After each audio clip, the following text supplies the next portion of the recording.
Assalamualaikum warahmatullahi wabarakatuh. Selamat datang di channel Indri Yuliasari. Nah, di video kali ini aku akan membahas tips bagaimana cara mencegah agar tas kulit yang kalian punya tidak mudah mengelupas.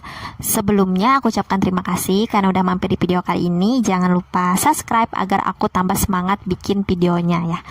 Nah, sebelum aku memaparkan video ini, aku mau bilang bahwa semua yang aku paparkan di video kali ini adalah menurut pengalaman pribadi aku selama aku bekerja di salah satu brand besar, salah satu brand tas besar yang ada di Indonesia. Cukup terkenal dan bukan cukup terkenal sih, sangat terkenal, mungkin semua orang sudah tahu, tapi aku tidak mau spill nama brandnya. Intinya ini adalah pendapat pribadi berdasarkan pengalaman. Jika ada salah dan kekurangan, saya mohon maaf dan silahkan beri masukan di kolom komentar. Nah teman-teman, jadi di sini kan tas kulit itu ada dua jenis, yaitu kulit asli dan kulit sintetis. Kulit asli itu adalah kulit asli dari binatang, sedangkan kulit sintetis itu adalah kulit yang dibuat oleh manusia, jadi tidak pakai kulit binatang gitu. Nah, kulit asli itu memiliki tingkatan dari yang tingkatnya paling bawah sampai paling atas. Kualitasnya sama juga, sintetis juga sama seperti itu. Jadi, misalkan nih ada yang komen kayak gini, "Oh, tas aku disimpan asal-asalan aja, disimpan asal-asalan tetap awet kok, nggak ngelupas kok. Tas aku kan asli, merek tas asli, tas mahal, nggak mengelupas." Iya benar, kalau tas kamu kualitasnya bagus, kualitasnya tinggi, bagus dan mahal, itu memang lebih lambat mengelupasnya. Tapi yang kita bahas di sini keseluruhan cara mencegahnya. Kan tidak ada salahnya nih, misalkan kalian memiliki tas yang mahal dan kalian rawat juga, kan malah lebih bagus kan, kayak gitu. Jadi di sini aku langsung saja masuk ke pembahasannya. Yang pertama, tas kulit kalian itu disimpanlah di display yang tepat. Display yang tepat itu seperti apa? Display yang tepat itu coba kalian lihat di mall. Display tas itu seperti apa? Pasti tidak ada kacanya kan? Pasti semuanya displaynya itu seperti ini kan?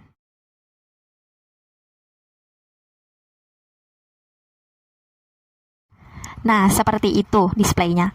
Sebenarnya apa sih tujuan display seperti itu? Yang pertama memang untuk memudahkan customer kan, mau lihat tasnya, mau ngambil tasnya. Jadi nggak harus buka-buka lemari kan, nggak pakai penutup kaca. Tapi sebenarnya itu bagus sekali buat sirkulasi udara. Jadi dia tidak lembab ini tasnya yang dipajang itu.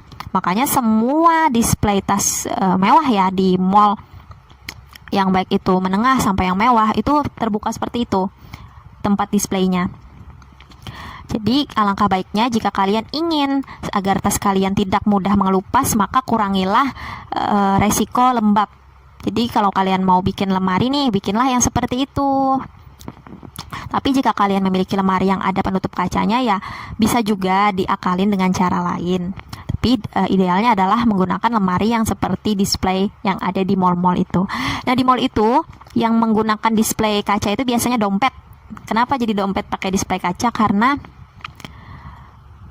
dia kan barang kecil, takutnya nanti diambil orang. Sedangkan kalau tas itu dia pakai sensor, guys. Jadi nggak bisa sembarangan, walaupun nggak ditaruh dikunci di dalam tempat kaca.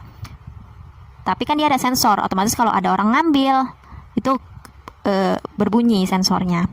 Nah, asal kalian tahu ya, display dompet yang di dalam etalase itu ketika aku ngecek barang ini, setelah dia kan rapat kan, tempat displaynya itu rapat.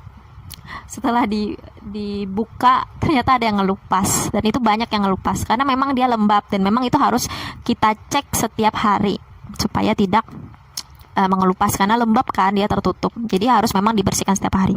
Nah, yang kedua, apabila kalian memiliki etalase yang seperti ini. Nah, etalase yang seperti itu, kalian cara mengakalinya adalah dengan selalu membuka lemari kacanya, misalkan setiap pagi atau sore, supaya ada sirkulasi udara yang masuk. Dan juga kalian harus mencek nih apakah berdebu bawahnya kacanya atau tidak, dan selalu rajin-rajin membersihkan. Karena mengelupas itu bisa dimulai dari berjamur karena lembab, berjamur dan akhirnya mengelupas. Yang ketiga, sebenarnya tas itu akan jauh lebih awet jika selalu dipakai. Sebenarnya, ini menurut aku ya, karena beberapa customer yang curhat sama aku, mereka bilang, aku tuh jarang loh dipakai tasku di dalam lemari aja, pas aku mau pakai ternyata ngelupas. Bahkan ada suaminya juga yang curhat sama aku waktu aku lagi kerja itu, ini nih istri saya nih tasnya banyak di dalam lemari, ternyata pas dibuka-buka ngelupas semua, padahal belum pernah dipakai sama sekali. Habis beli langsung disimpan.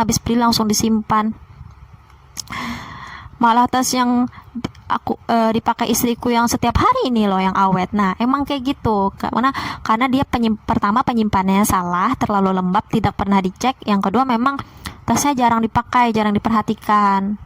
Sehingga yang lebih awet justru yang dipakai terus-terusan kan. Nah, kayak gitu. Jadi alangkah baiknya jika kalian memiliki tas yang banyak, itu gantian aja, makanya gantian. Jadi di istilahnya tuh dijadwalkan. Oh, yang ini dipakai. Jadi jangan disimpan aja di lemari, kan sayang. Kecuali kalian itu memperhatikan jaraknya. Jangan terlalu rapat menyimpan tas itu. Diberikan jarak dan rongga seperti ini.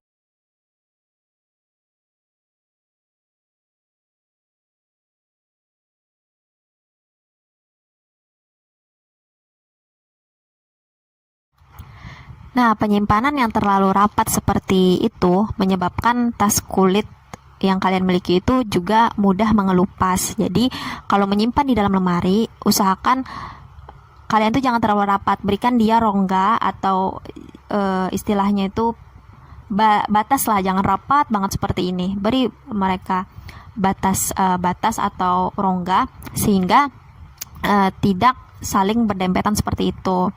Dan juga perhatikan juga kelembapannya, sirkulasi udaranya. Ya, paling bagus yang displaynya itu yang kayak aku paparkan di awal tadi. Yang terakhir, tips yang terakhir adalah sering-sering untuk membersihkan tas kulit yang kalian miliki, terutama di bagian alasnya, di bagian bawahnya yang tersentuh di bagian lemari kan, di bagian bawahnya itu loh. Mana ya tas gue? Nah itu, tunggu. Contoh ya, yang paling sering debu dan paling sering berjamur itu di bagian alasnya. Jadi ini yang harus sering dibersihkan. Dan aku merekomendasikan, menurut aku ya, paling aman itu membersihkannya pakai apa sih? Menurut aku lebih baik dibersihkannya itu dengan bahan yang benar-benar diproduksi untuk tas kayak gitu. Jadi aku tidak menyarankan kayak baby oil atau minyak kayu putih. Memang kalau kalian searching di Google memang bisa. Cuma aku lebih merekomendasikan pakai ini. Bentar aku ambil lagi ya.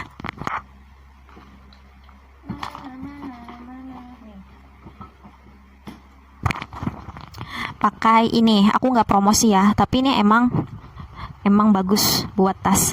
Ini namanya Pinel. Adanya di toko tas Elizabeth. Aku tidak promosi ya, tapi ini memang benar-benar bagus untuk kulit, jenis kulit apapun. Nah, jadi ini membersihkannya. Di sini ada cara penggunaan.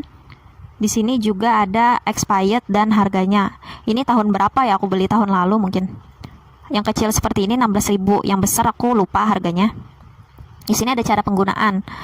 Tuangkan secukupnya pada kain bersih atau lap. Tapi jangan pakai kapas ya. Jangan pakai kapas, karena kalau kapas itu dia menempel. Kapas itu kan punya serat-serat kayak gitu kan. Itu menempel dengan bahannya ini. Soalnya bahan ini kental. Jadi bagusnya itu dengan tisu. Terus bersihkan pada permukaan tas, sepatu atau jaket kulit yang kalian inginkan. Nah, kalau saran aku, kalau untuk membersihkan sepatu pakai ini, boleh pakai ini, tapi jangan sampai kena alasnya, karena ini menyebabkan kayak istilahnya licin, kayak kesannya tuh licin, kayak licin ya. Jadi aku pernah pakai ini bersihkan sepatu, kena alasnya sedikit, agak licin, tapi licinnya sebentar aja sih, agak licin lah, kesannya kayak licin. Jadi aku merekomendasikan membersihkannya pakai ini, karena kami pun di toko membersihkannya pakai ini. merawat tas. Jadi kayak ada 1 minggu sekali kayak gitu melap alas tas dan tas yang agak berdebu itu menggunakan Pinel ini. Kalau kalian tertarik, nanti aku akan memberikan tutorial bagaimana cara menggunakan Pinel. Oke, segitu dulu video dari aku. Semoga bermanfaat. Kalau ada yang kurang, saya mohon maaf. Jika ada masukan, tolong tulis di kolom komentar. Terima kasih.